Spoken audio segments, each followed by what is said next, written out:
प्रिय छात्रों, आज मैं 9वीं कक्षा के लिए संस्कृत व्याकरण में व्यंजन संधि पाठ का मैं व्याख्या करने जा रहा हूँ। व्यंजन संधि में हमने 21/4 को एक वीडियो बनाया था जो तकनीकी व्यवधान के कारण अधूरा रह गया था। आज मैं उसी को फिर से पूरा कर रहा हूँ। आशा है आप लोग फिर से समझ करके इस चैप्टर को अच्छी तरह से समझ जाएंगे। व्यंजन संधि में वस्तुतः है व्यंजन संधि का परिभाषा उदाहरण के साथ साथ 3 सूत्र आपके कक्षा में पढ़ना है। पहला है झलांग जसो अंते। झलांग जसो अंते में होता क्या है, तो प्रथम अक्षरानाम तृतीय वर्णानाम परिवर्तन, अर्थात झल प्रत्यय जस प्रत्यय में बदल जाता है। इसकी पूरी परिभाषा है कि किसी वर्ग के प्रथम वर्ण के बाद किसी वर्ग का तीसरा चौथा वर्ण रहे, या यर लव में से कोई वर्ण हो या फिर कोई स्वर हो, तो पहले वर्ण के स्थान पर उसी वर्ग का तीसरा वर्ण हो जाता है। अब एक उदाहरण से देखेंगे। दिक जोड़ गजा।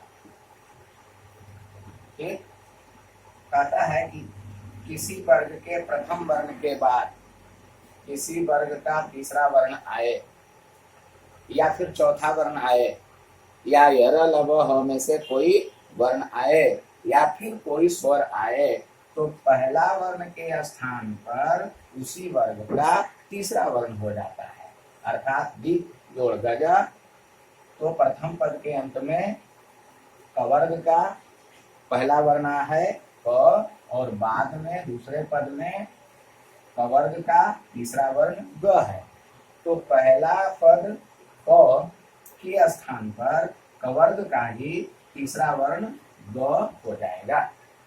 यहाँ स्वर रहित है, इसलिए ग भी स्वर रहित होगा, और ये दोनों मिलकर के दिग्गजः बनेगा। दिग्गजः, ये है झलांग जसोयंत के सूत्र। जबकि आपके वर्ग में सूत्र नहीं पढ़ना है और उसके स्थान पर प्रथम अक्षरानाम या प्रथम वर्णानाम तृतीय वर्णानाम परिवर्तनम के नाम से पढ़ना है। अब ये तीसरा वर्ण से उदाहरण हुआ। चौथे वर्ण से हम एक उदाहरण दिखा रहे हैं। दिक जोड़ भ्रम। दिक जोड़ भ्रम। फिर परिभाषा के अनुसार मिलाएंगे। किसी वर्ग के प्रथम वर्ण के बाद किसी वर्ग का चौथा वर्ण आए, तो पहले वर्ण के जगह पर उसी वर्ग का यानी कवर्ग का ही तीसरा वर्ण यानी ग हो जाएगा, अर्थात विभ्रमः। ये परिभाषा को हम 24/4/2020 के में पढ़ा चुके थे, इसलिए इसको ज्यादा डिटेल में न जाएंगे हम, और उस वीडियो से मिला करके इसको अच्छी तरह से आप लोग समझ लेंगे। यही है प्रथम वर्णानाम स्थाने तृतीय वर्णानाम परिवर्तनम, यानी प्रथम वर्ण के स्थान पर तीसरा वर्ण में परिवर्तन। अब हम दूसरा म स्थाने अनुस्वार से परिवर्तनम, इसका भी एक सूत्र है मो अनुस्वार। इसका परिभाषा है कि म के बाद अंतस्थ वर्ण या उष्म वर्ण आए, यानी कि म के बाद य र ल व में से कोई वर्ण हो, तो म के स्थान पर अनुस्वार हो जाता है। यही है मो अनुस्वार। म के बाद अंतस्थ वर्ण या उष्म वर्ण आए, तो म के स्थान पर क्या हो जाएगा, अनुस्वार हो जाएगा। यहाँ देखें उदाहरण। स्वयं जोड़ बरह। स्वयं जोड़ बरह, यानी यानी म के बाद व। आप जानते हैं अंतस्थ व्यंजन वर्ण कितने हैं? अंतस्थ व्यंजन वर्ण 4 हैं, य, र, ल और व। उन उष्म व्यंजन वर्ण है तालव्य स, मूर्धन्य स, दंत स और ह। तो म के बाद अंतस्थ व्यंजन वर्ण आए या अंतस्थ आए तो म के स्थान पर अनुस्वार हो जाता है। ये सब मिलके बनेगा स्वयं, स्वयंवर। ये भी आप समझ गए होंगे। म स्थाने अनुस्वार से परिवर्तनम। परिभाषा फिर से एक बार पढ़ेंगे कि म के बाद अंतस्थ व्यंजन वर्ण या उष्म व्यंजन वर्ण आए तो म के स्थान पर अनुस्वार हो जाता है। जैसे स्वयं जोड़वर बराबर स्वयंवर। दूसरा देखेंगे सम जोड़ योग, यानी म के बाद य आया तो म के स्थान पर अनुस्वार हुआ सम संयोग। यही है मो अनुस्वार, अर्थात म स्थाने अनुस्वार से परिवर्तनम। और तीसरा तो स्थाने ल वर्णानाम परिवर्तनम, अर्थात एक इसका भी एक सूत्र है, इसका नाम है तौरली। तौरली में परिभाषा है कि तो के बाद ल वर्ण आए, पदांत तो के बाद ल वर्ण आए तो के स्थान पर ल वर्ण हो जाता है। जैसे एक उदाहरण यहाँ देखिए, तत् जोड़ लीना।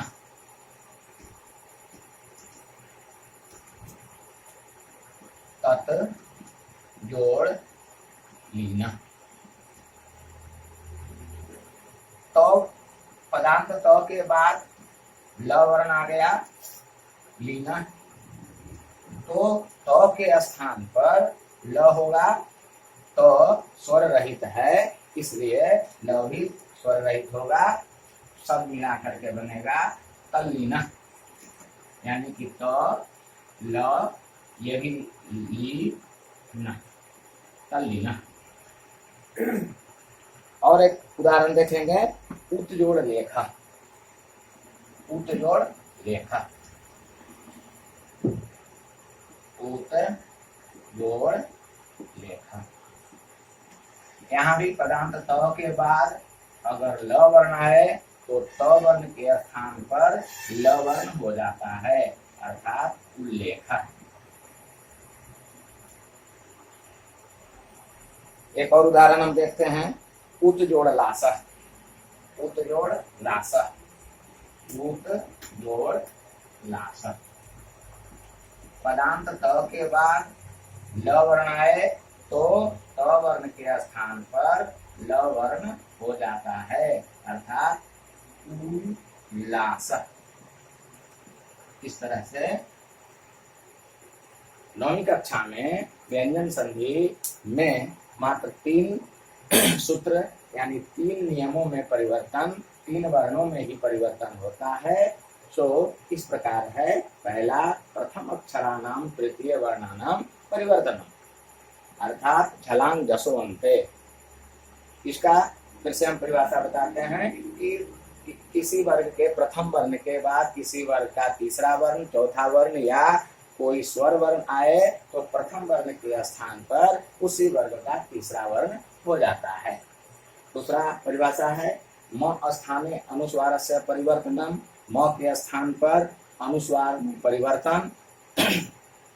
इसका भी एक सूत्र भी हम बताए थे, मो अनुस्वार।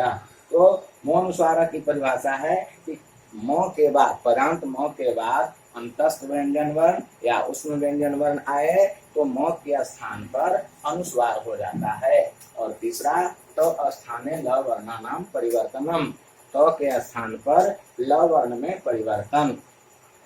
इसका भी सूत्र है तौरली, अर्थात पदांत तो के बाद ल आए तो के स्थान पर ल वर्ण हो जाता है। और इस तरह से इसका उदाहरण उल्लेख हुआ। तो हम आशा करते हैं कि आप इस एपिसोड में आप नौवीं कक्षा के व्यंजन संधि का ये तीनों सूत्र भली भांति समझ गए होंगे। अब इसी तरह के उदाहरण आपके पाठ्य पुस्तक में या व्याकरण के पुस्तक में मिल जाएंगे और उसको एक बार देख करके एक बार मनन करेंगे तो हमें आशा है कि आप अच्छी तरह से व्यंजन संधि को समझ जाएंगे। बस आज के लिए इतना ही, धन्यवाद।